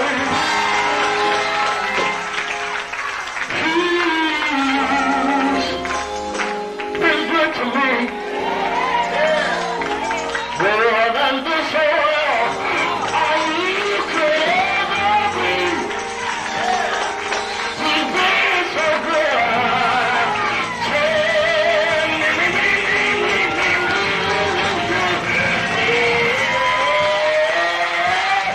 But He knows what's best for me.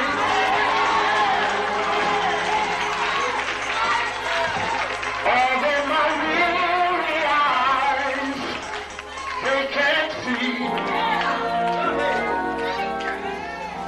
So I'll just say, thank you, Lord.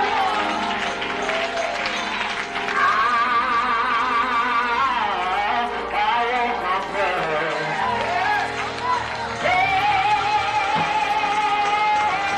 But He is so good to me.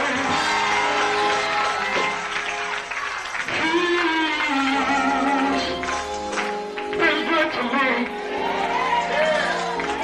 More than this world I could ever be.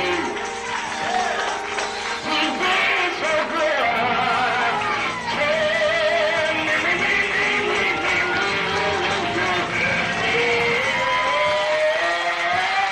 And try all my children.